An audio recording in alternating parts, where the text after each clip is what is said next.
You want to be a billionaire. That's cute. But you have a fundamental problem. You have a job. You're trading your finite, precious life juice for rent tokens. Let's be clear, you will never, ever get there by earning it. Let's say you're the greatest heart surgeon in the world. You're a god. You charge $2 million a surgery.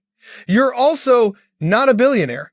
You're just a highly paid wage slave. Why? Because you can only be in one operating room at a time.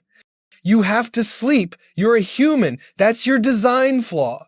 A billionaire isn't a person. It's a system. It's a machine, a monster designed to do one thing: suck up value from millions of places at once while you're asleep or on your third divorce or being sued. This isn't a story about hard work. It's a story about traps. And you're not in on it, but here's the playbook. Phase 1, the vehicle, the weapon of choice. First, you need a vehicle. This is the thing that severs the link between your time and your money. Owning a single artisanal taco stand is a vehicle. It's also a vehicle that will give you a heart attack by age 40 for a 15% margin. It's a terrible vehicle. It's a 1,992 Ford Taurus with a bad alternator. You'll die in it. A billionaire's vehicle is scalable. You don't build a taco stand. You build a franchise system to sell 50,000 taco stands. You don't have to cook the tacos. You just take 8% of all of them. Forever. You don't write one piece of code. You write a piece of code that everyone needs to use to, I don't know, judge other people's faces. That's a real vehicle. That's a Death Star. Phase 2, the fuel. Other people's everything. Step 2, you need fuel, but you're not paying for it. That's the secret. You use leverage, which is just a fancy, polite word for other people's everything. First, other people's time. Employees. This is the classic. You hire 1,000 people. You pay them just enough to stop them from forming a union. You then skim just $100 of value off each of them every single day. That's $100,000 a day you didn't personally work for. It's beautiful. And slightly evil. Second, other people's money. This is where the real paranoia starts. You have your face judging app, you need $20 million to build it, you go to a venture capitalist. This is a person who has surgically removed their own soul and replaced it with a spreadsheet. They give you the $20 million, but now you work for them. You've just invited a vampire into your house. You're on a ticking clock. If you don't grow 100x, they're going to take your company, break it into pieces, and sell it for parts. It's a terrible trade. You have to make it. And third, the magic leverage, the cheat code, code and media. This is how you create a $200 billion company with 50 pasty, caffeine-addicted engineers. You build a digital employee. It works 24/7, 365. It never gets sick. It never asks for a raise. It never sleeps with your spouse. It just works. It can serve one customer, or it can serve 1 billion customers. And the cost is exactly the same. It is the perfect sociopathic value-extracting machine. Phase 3, the event, the getaway. Step 3, the event. So you did it. You built the Death Star, the vampires are happy, your digital employee is printing money, your company is now valued at $30 billion. Your 30% stake means you are worth $9 billion. But you have a problem, a huge problem. You have $0. It's all fake. It's paper wealth. It's a number in an email. You can't buy a yacht.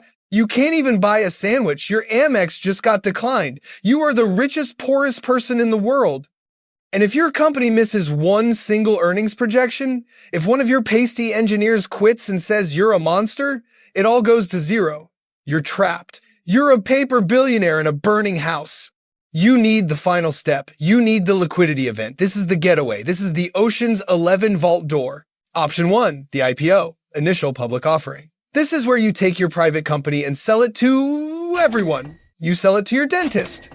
You sell it to your high school gym teacher. You sell it to your mom's retirement fund. The stock market floods your company with cash. And now, your paper isn't paper, it's stock. You can sell it, you can borrow against it, you've done it, you've turned your idea into cash. Option 2, the acquisition. This is cleaner, more, mob boss. A bigger, older monster like Google or Microsoft decides it's easier to buy you than to kill you. They slide a piece of paper across a 40-foot mahogany table. We will give you $20 billion in cash. Just go away. You sign the paper. The wire hits. It's over. You're out. You're liquid. You survived. The conclusion: they own the board. So that's it. That's the secret. Billionaires don't get there by being nice. They don't get there by working hard. At least not the way you work hard. Your hard work just makes you tired. A billionaire's hard work is designing the trap. It's about building a vehicle, fueling it with other people's time and money, and surviving the vampires long enough to hit the eject button.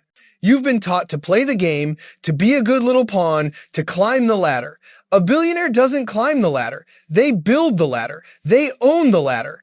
And they're charging you rent just to stand on the bottom rung. So, they own the ladder, you're just paying rent on the bottom rung. It's a trap.